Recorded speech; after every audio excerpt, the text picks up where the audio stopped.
Chikku, Pippin and Tara are giving adventure. Tara was a bubbly little girl with sparkling eyes and bouncy curly hair, always held back by a bright yellow ribbon. She loved nature so much that she wore a special necklace made of shiny nuts and acorns, and her sunny yellow dress had a cheerful sunflower sewn right on it. Wherever Tara went, she brought a piece of the garden with her, spreading sunshine and smiles. Right beside Tara, often perched on her shoulder, were her two best friends, Chikku the squirrel and Pippin the playful parrot.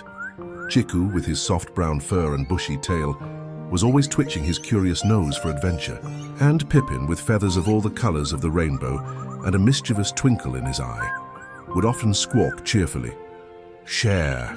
Share!" encouraging Tara and Chikku to be extra generous. Just like Tara, Chikku loved to share, especially his favorite snacks of seeds and nuts. Pippin loved fresh fruits and would sometimes drop a juicy berry into Tara's hand as a special treat. They lived in Sunnyville, a village where golden sunflowers danced beside lush green fields. Tara, Chikku and Pippin loved to chase butterflies and splash in the cool water of the rice paddies. In Sunnyville, everyone believed in a simple but powerful truth: to give was to live. Every day, villagers gathered what they could: fresh fruits, yummy grains and cozy clothes, and shared them with those who needed a little help. This tradition of generosity was as old as the hills and passed down from grandparents to parents to kids. She watched her mother carefully pack baskets of rice for the hungry, and saw her father help neighbors fix their homes. The village buzzed with generosity, and Tara's heart blossomed with the joy of giving. And Chikku.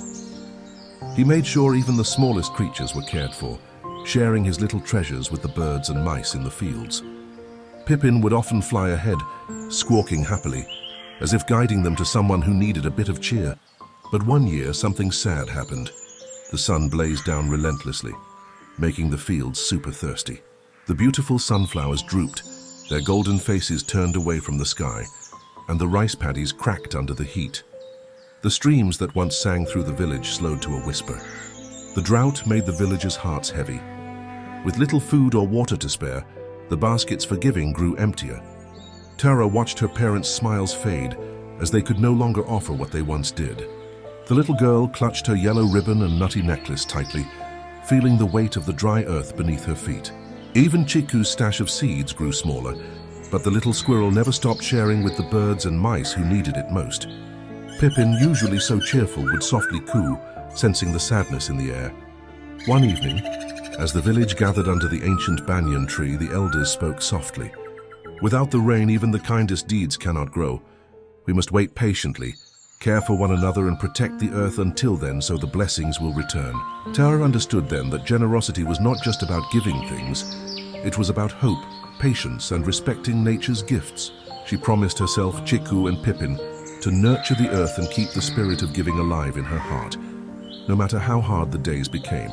And just as the sun reached its highest point one afternoon, a cool breeze whispered through the village. Dark clouds gathered, and soon the sky opened up, showering the land with life-giving rain. The sunflowers lifted their heads, the rice paddies shimmered with green, and the villagers' hearts overflowed with joy.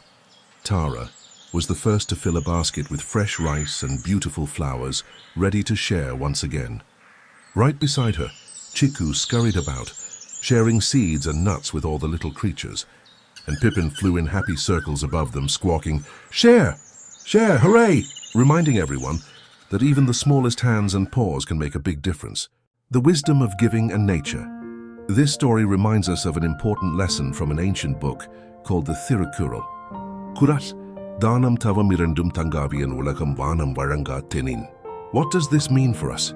This Kural teaches us that all the good things we do, like sharing and helping others, often depend on the blessings of nature. Without rain, the earth can't give us food, and it becomes harder to be generous. It reminds us to honor and protect nature, because it's the foundation of all kindness and happiness. Did you learn something new today about how rain and nature help us celebrate and worship? Would you like to hear more magical stories from Thirukkural? Stay curious, kids. There are so many beautiful Thirukkurals waiting to tell you their secrets. And remember, like Tara, Chikku and Pippin, you can always find ways to share no matter how small you are.